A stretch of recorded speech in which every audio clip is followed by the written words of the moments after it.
Two other head coaching vacancies. Wouldn't say which team. Looking for Roddy White. Touchdown!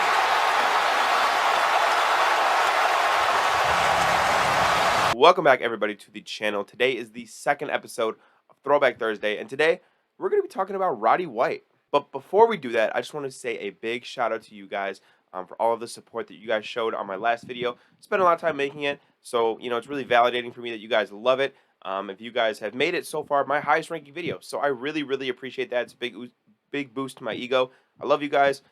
Please make sure that you are subscribed if you haven't already, so you don't miss many more of my banger videos. I plan on making a lot more for you guys, and I'm excited to see where this channel goes. So thank you. Anyways, so in this video, like I said, we're going to be covering Roddy White. So you might be wondering, why is Roddy White getting a Throwback Thursday video? Well, in the last video, I set the criteria as has to be a player kind of within my lifetime, so a 2000s, 2010s-ish player.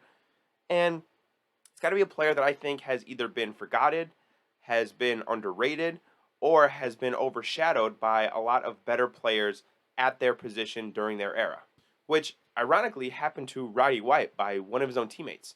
As you guys know, Julio Jones is one of the best receivers of this era, but at the tail end of Roddy White's career, they were actually teammates together.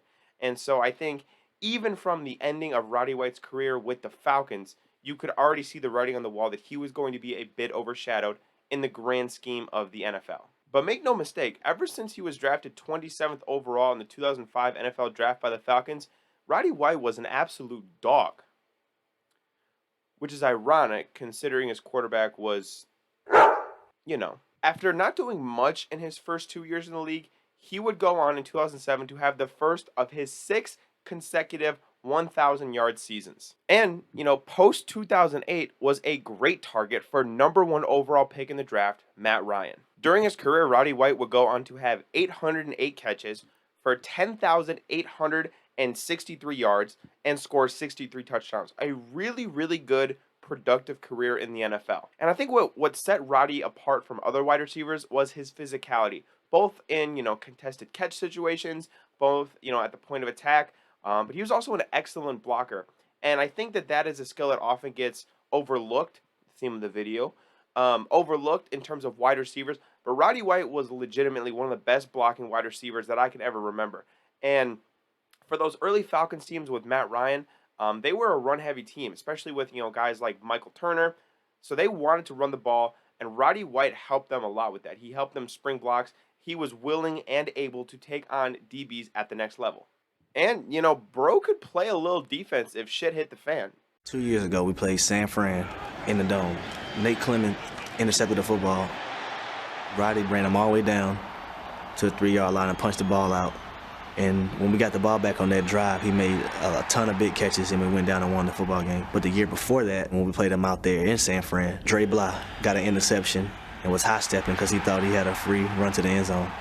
And Roddy came back and knocked the ball out, and we got the ball back and went down and scored again. From 2007 to 2012, he was also very dependable. He started every possible game except for 3, and he solidified himself as one of the most dependable and reliable guys in the entire NFL.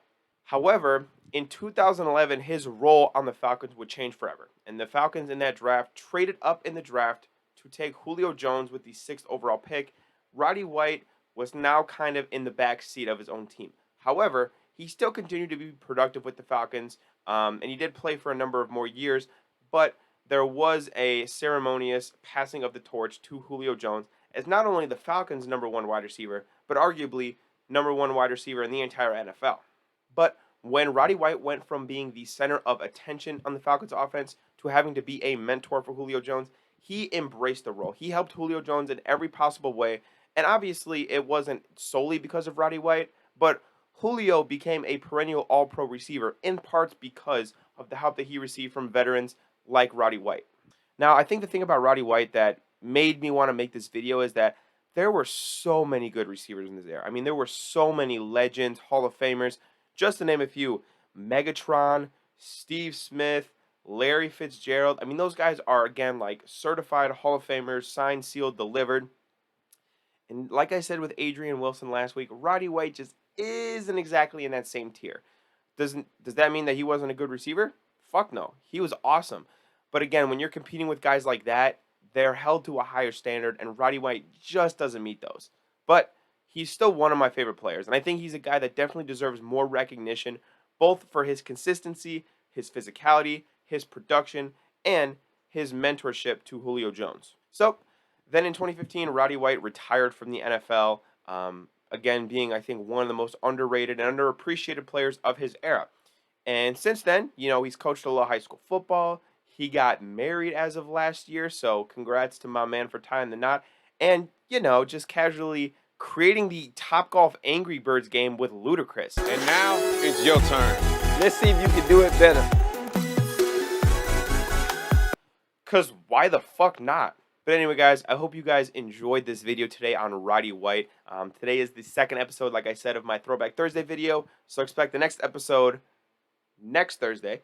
I hope you guys have been appreciating and enjoying the videos on the channel. If you have, please make sure to subscribe so you don't miss more videos. I love you guys. I will see you tomorrow. Peace out.